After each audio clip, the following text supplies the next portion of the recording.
آج ہم ایک بہت ہی غیر معمولی کتاب قدرت اللہ شہاب کی شہاب نامہ پر بات کر رہے ہیں۔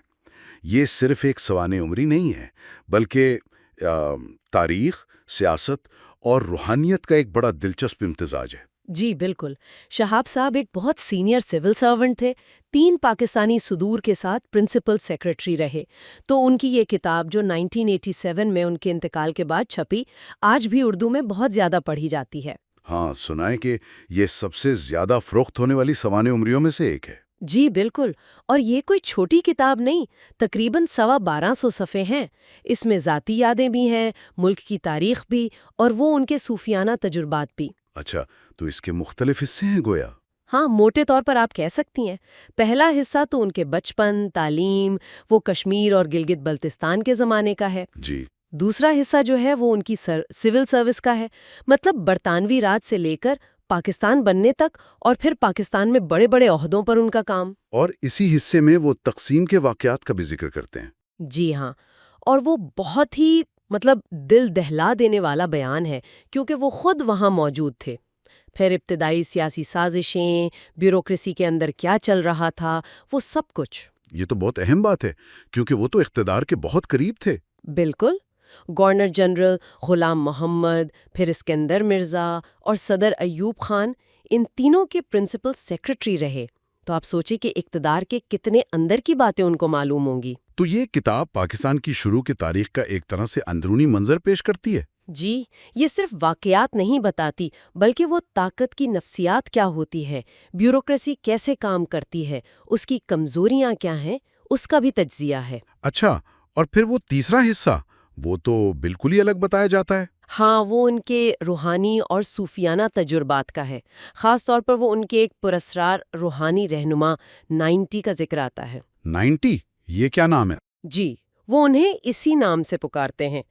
کہا جاتا ہے کہ یہ کوئی بہت پوشیدہ روحانی شخصیت تھی جو ان کی رہنمائی کرتی تھی۔ یہ حصہ کتاب کو ایک بالکل مختلف، گہری جہت دیتا ہے۔ تو یہ حصہ متنازع بھی ہوا ہوگا۔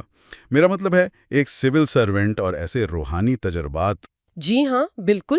کچھ لوگ اس پر سوال اٹھاتے ہیں کہ یہ سب کیا تھا، کتنا حقیقی تھا، لیکن بہت سے پڑھنے والوں کے لیے یہی حصہ سب سے زیادہ دلچسپ ہے۔ تو کتاب کی اصل بات کیا ہے؟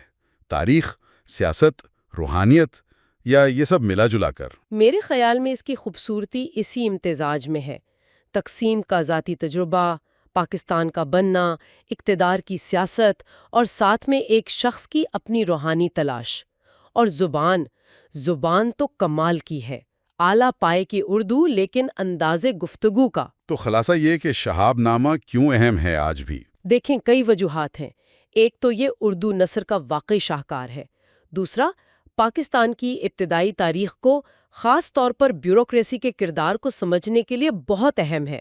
اور تیسرا یہ کہ یہ سرکاری زندگی میں اخلاقیات اور روحانیت پر ایک بحث چھیڑتی ہے کہ کیا اقتدار میں رہ کر بھی انسان اپنی روحانیت کو برقرار رکھ سکتا ہے۔ تو اگر کوئی پاکستان کی تاریخ، سیاست، صوفیزم یا صرف اچھی اردو پڑھنے میں دلچسپی رکھتا ہو تو یہ کتاب اس کے لیے ہے۔ بالکل لازمی ہے۔ یہ ایک فرد کی کہانی بھی ہے اور ایک طرح سے قوم کے بننے کی کہانی بھی، جس میں سیاست کی سخت حقیقتیں بھی ہیں اور روحانیت کی نرمی اور گہرائی بھی۔ جی، اور آخر میں ایک سوال یہ بھی اٹھتا ہے جو سوچنے والا ہے کہ ایک شخص جو اقتدار کے اتنے قریب رہا، اس کا روحانیت کی طرف اتنا گہرا رجحان، یہ ریاستی طاقت اور وجود کے اصل معنی کے بارے میں کیا سوالات اٹھاتا ہے؟ خاص طور پر جب ایک نئی قوم بن رہی ہو، اپنی شناخت بنا رہی ہو۔ بالکل۔